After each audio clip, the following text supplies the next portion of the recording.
plays a big role in Heroes Reborn. So it's kind of interesting. I'm hoping to see maybe some Canadian filming taking place. We're actually filming in Canada. Well, I mean, considering how bad the dollar's doing right now, it probably would be financially a good idea for these studios to go up and film in Canada at this point. Vancouver is definitely a very hot spot for film companies. Yeah, and, it's called Hollywood North. I believe Twilight. I hate to mention this, but Twilight was filmed in Vancouver. Yes, X-Files was for years that were filmed in BC as well. Yeah, BC is very famous for that. Manitoba's pretty famous as of lately for a lot of different ones. Partly because we have the best crumbling infrastructure. And it's perfect. I don't know, apparently our legislative building looks a heck of a lot like City Hall down in Chicago. So yeah, so we're famous for looking like garbage. So for the people in Chicago, if you're actually listening to this, I sincerely apologize. Not for Captain Fizz, because there's nothing I can do about him, but for you having to actually listen to his comments. Hey. I never said that Chicago looks like garbage. I said that we look like garbage. And most movies that are filmed up here are post-apocalypse, disaster movies and things like that. So, of course, it's not bad on Chicago. It's what Chicago would look like if they looked like garbage. Pretty much, yeah. So I don't know, where do you want to see this go? I definitely want to see more, enhancement of the powers. Definitely, I kind of want to see more interesting, more modern powers. What's one power you would like to see on the show? I'm not entirely sure. Basically, we've seen most of them. Well, yeah, that's the problem, because with the original series, there were so many different powers, especially with Sylar, having him go off and try to track people down, seeing their abilities, so we've seen this. We've seen people who could go off and shapeshift. We've seen people who can fly, who can make themselves invisible, who could go off and who are pretty much indestructible. The one thing I really want to see is a development of Katana Girl. I really don't understand the whole sense of her power, because it's not technically her power. It's her father's power passed on to her because of the sword. So it's one of those strange ones that I'm not entirely sure it can be classified as, a special power or just, a special object. Yeah, I'm not sure exactly what's going on there. The fact that she spends her entire life up to this point in her house, it has never left it, seems kind of interesting. So it's almost, I'm wondering with her whether we're going to discover that she's not even really human. Yeah, and the fact that her father, or, what we believe is her father, is trapped in the video game, but it's a video game that other people can play, so I don't know, there's a lot of interesting tidbits there that I'm not entirely sure make sense at this point, but that's Heroes for you. Absolutely. There's so many things here. I mean, there was a young boy who went off, and at the very end you see that he could go off and put his hand through a wall. I'm kind of curious to see there. I mean, there's a lot of things here that I'm kind of interested to see where they go. But there's nothing right now that's just, that steps out right now and says, whoa, I've got to see more of this. See, no, the one that really stands out for me is the boy who's able to teleport objects and people. I'm kind of curious, because there's a man that's in this, and I went off and made the mistake of referring to him in front of my wife as Mr. Pennyworth. And my wife freaked out on me because she is completely scared of Pennyworth, the clown from the movie It. And so I was, okay, fine. His name is Pennywise because he carries around a case full of pennies and goes off and hypnotizes people with it. Yeah, no, and that and so I mean the expression "a penny for your thoughts" has some real meaning there. He definitely he did stand out to me, and I kind of want to see not so much his power, but who he is. He seems to be very interested and this young man who has the ability of teleportation. Yes. So no, and I think honestly, this season's definitely going to go places. Now, is it going to go much further than one season? Time will tell. I think they went up and said this was going to be a limited series, actually. And I think that's the best thing. I do not believe they should do a 4-year series like they did before. That was ultimately their downfall. Yeah. 2 seasons, I believe. Actually, poor writing was their downfall. But it definitely, you had so much happen in the first season. And, you had nothing that could top it. You pretty much threw all your eggs in one basket in the very first season. And how do you top that? There's no possible way. But we're going to take a quick break, and then we're going to come back with Gotham. Gotham!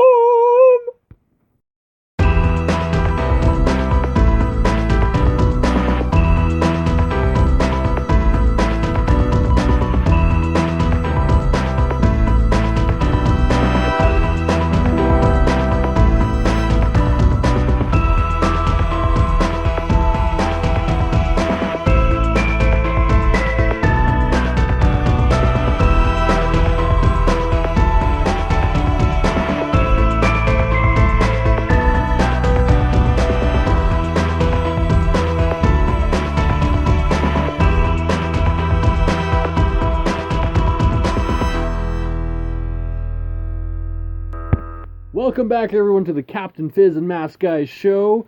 We're going to talk Gotham.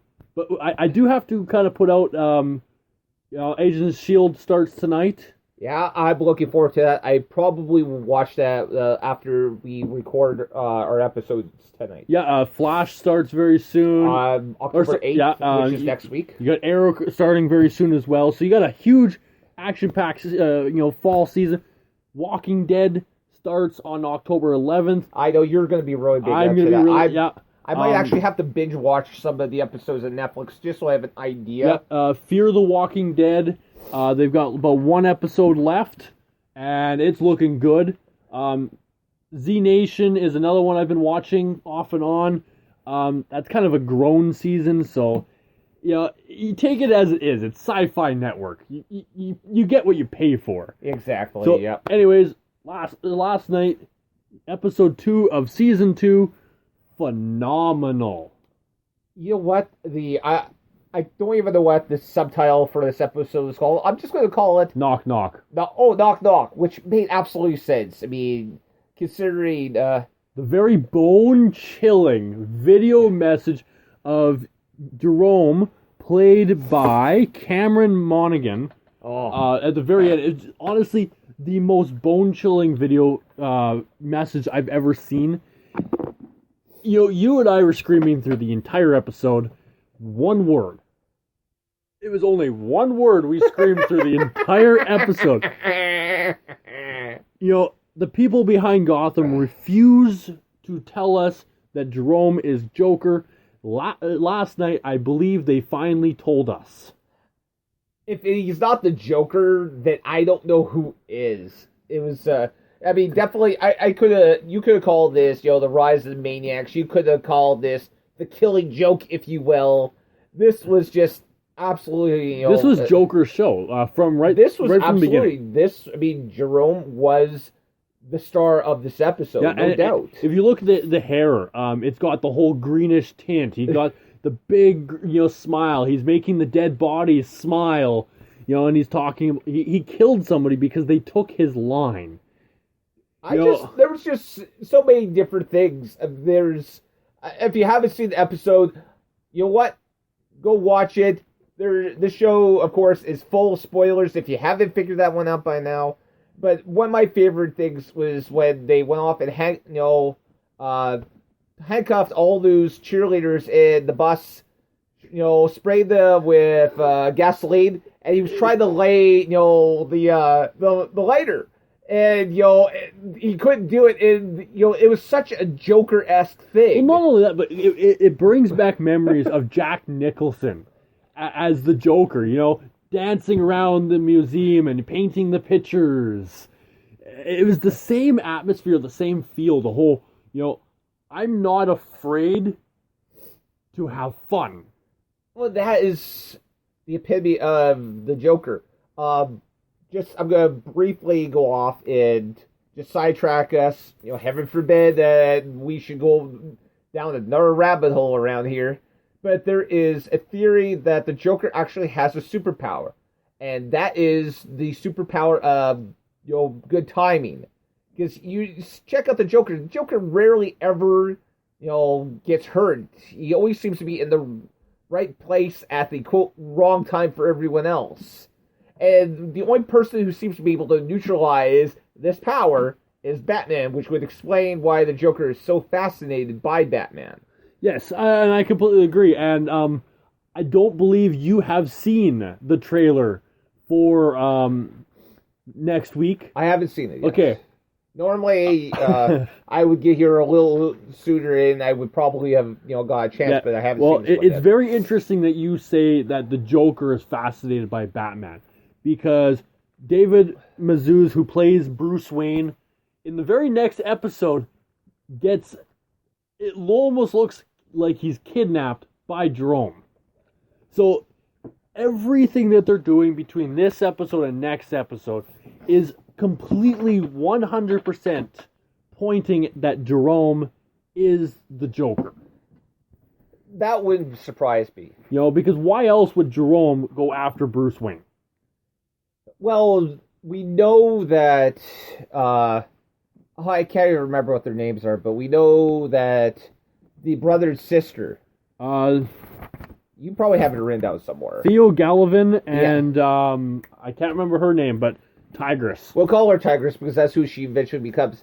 They, while they haven't said as much, they definitely seem to be out for revenge, for the wrongs that have been done against their family. And so we kind of, it's been speculated, that the Wayne family might have been one of them. So it's very possible that Theo has pointed Jerome at Bruce Wayne. But it is still a very interesting scenario when you look at the relationship between Batman and Joker. Now all of a sudden Jerome and Bruce Wayne. It's like the connection is there, the laughter, the look, the attitude, the little sayings and tidbits that he has. And I've even noticed he has that little bit of a dance in his step that just it's almost as if it goes with the whole circus thing. Yeah, absolutely. And there's I'm trying, when they were doing their getaway in that truck with the gasoline in it, and he's kind of holding on to the door and waving at everybody. That reminded me of Heath Ledger. Heath Ledger, thank you. And his Joker in The Dark Knight, where he's kind of got his head out of the window of the police car. Yeah, and just everything. I mean, it just was so Joker-esque. And I completely agree. Definitely, I do believe by the end of the season they are hopefully going to reveal what we've all know by now, that Jerome is the Joker. I don't think anyone can ever play the Joker, in this TV episode, if Jerome isn't. Yeah, I completely agree. He's played it so much to a T that everyone believes he is, that I honestly believe, as you said to me, that they're going to throw a wrench in our thoughts and kill him off. Yeah, I don't know. I mean, the fact that they haven't went off and, they won't tell us. I mean, we know that, he doesn't, whoever the Joker is, he doesn't truly become the Joker until his first confrontation with Batman, where he falls in the vat of acid. Yeah. So it'll be interesting to see what happens there. One more thing before we move on to different characters. Another thing I really liked was the game of Russian roulette that that Jerome played. Yeah, over who would be the boss. Who would be the boss, and how he just with absolutely no fear went off and pulled the trigger 3 or 4 times in a row. Yeah. And you see in Theo's eyes, Theo just realizes what he has, and he's just absolutely filled with joy. Yeah. Speaking of what he has, we need to talk about the emergence of